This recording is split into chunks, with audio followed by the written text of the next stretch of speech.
on. This podcast may contain certain forward-looking statements concerning Tri-State's plans, performance, and strategies. Actual results may differ materially because of numerous factors, and Tri-State undertakes no obligation to update these forward-looking statements. We urge you to review Tri-State's filings with the Securities and Exchange Commission for a discussion of these factors.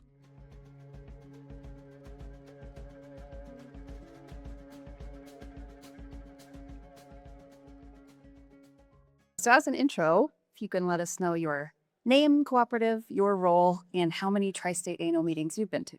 Great. Thank you. Yeah, thanks for having me. My name's Corey Robinson. I'm from Empire Electric. Serve on the board of directors there, and I am the owner representative to the Tri-State Board from Empire. I live in Cortez, Colorado, in the very southwest corner of the state. And Empire serves the southwestern corner of Colorado and up into a little bit of Utah even. Right. And it is my first annual meeting. I am the new guy. Yay! Well, we're glad to have you here. Yeah.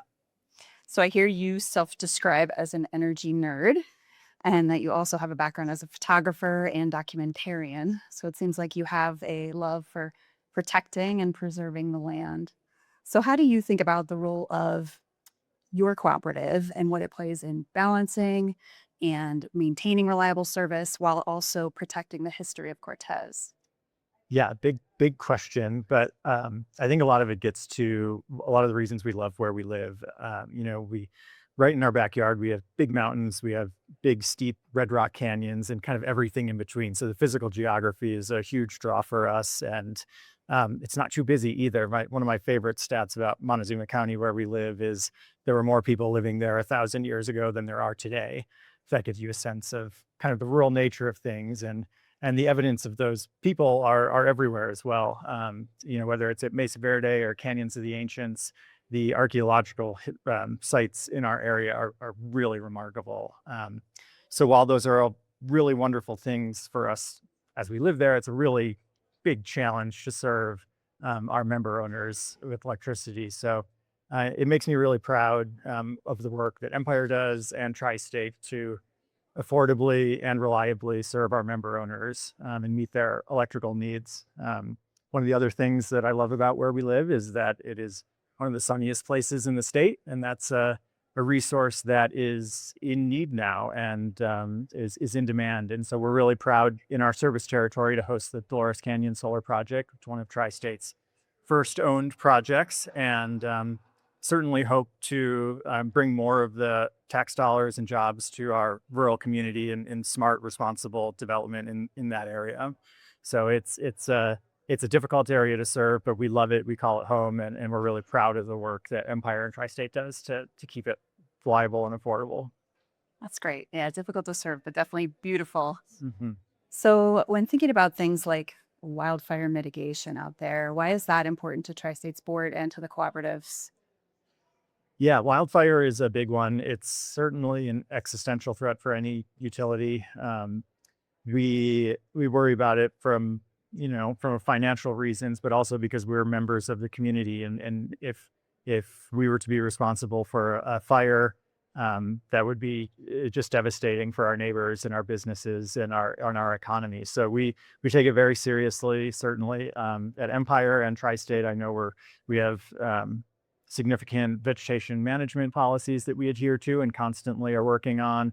We're also using advanced technologies to try to prevent that first spark from ever happening. So, one of the things that we're talking to our policymakers about is, this risk that all utilities face in providing reliable service. There is risk of fire all the time. It's just in the nature of the business that we are in. And so we're hoping that by communicating the superior business model that we as a nonprofit cooperative enjoy, we all of the benefits of this slide down to our member owners, but on the other side of the coin, all the risk does it well. So we need to have a better policy framework in place to kind of hedge the risk and acknowledge that we need a system to take care of the members at the end of the line just as much as everybody else when it comes to wildfire liability and risk and that sort of thing. So that's on the top of mind for us as well.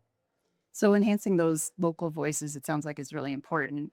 And knowing you were just involved in Tri-State's first DC fly-in, can you tell me a little bit about that experience? Yeah, that was really unique. I've never done anything like that. So I really appreciate the opportunity. Thanks to Evan and Shelby for putting together a really productive, what ended up being 24 hours for me there. And also thanks to my in-laws for watching my son. My wife works. So it's like, I think a lot of board members will say it takes a village to be able to travel up to Denver or DC, wherever we're needed. So just shout out to them.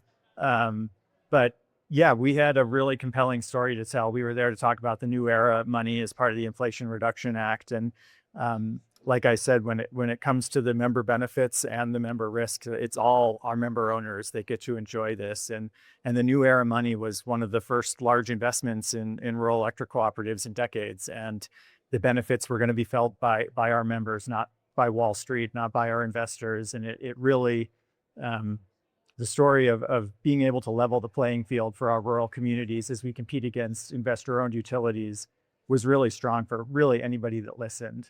It was a busy day, but also, a lot of hurry up and wait, which we learned when you have the attention of the policymaker, you have to really pounce on that, and then you might get, delayed for an hour or two. So I really valued getting to learn from the other member CEOs and board members that were able to go just in those little in-between moments. I think that it's no secret that the board certainly has diverse opinions on a lot of different things. And while at times that gives me some major heartburn, I think there's a lot of times where there's a lot of value in that. And being in DC was absolutely one of those times. We were able to get basically any door open for us and had a trusted messenger for whoever we were talking to across the political spectrum. And it just comes back to this really strong story that we have to tell around the benefit of these dollars to all rural Americans when it comes to reliable and affordable energy.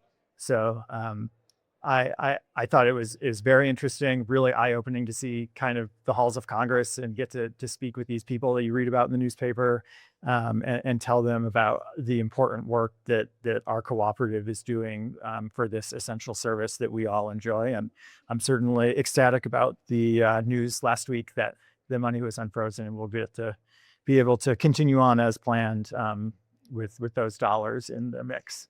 That's great to hear. I think that local perspective that you can share, that's just huge. And doing it face to face, it feels like really makes a difference. That's what we were told. I more and more am a believer in that as well. I mean, just with the attentional economy these days, we're pulled in so many different directions, and a phone call, an email, even our lobbyists going to talk to them is different than spending the precious few minutes that you have in a day face to face with someone. There's some psychology piece there that gives it a larger outsized impact that I think I initially guess, certainly. So I think that it was worth it. It's a big lift for everybody, certainly, but I really do. I'm coming to learn that those conversations make a bigger difference than you might expect. Sounds like they do. Well, on the topic of in person and the difference that it makes, speaking to things like the annual meeting and the membership meeting, why do you feel like these kinds of in person meetings are important as well?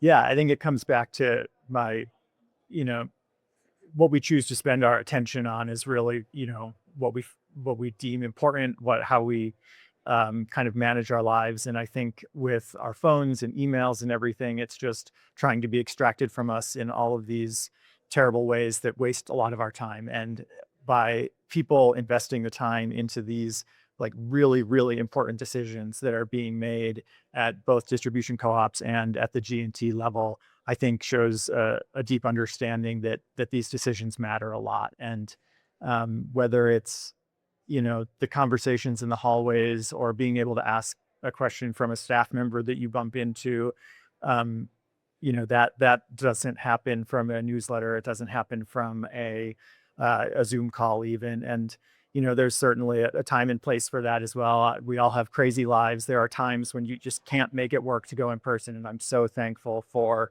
the technology that we have available, but it makes a big difference.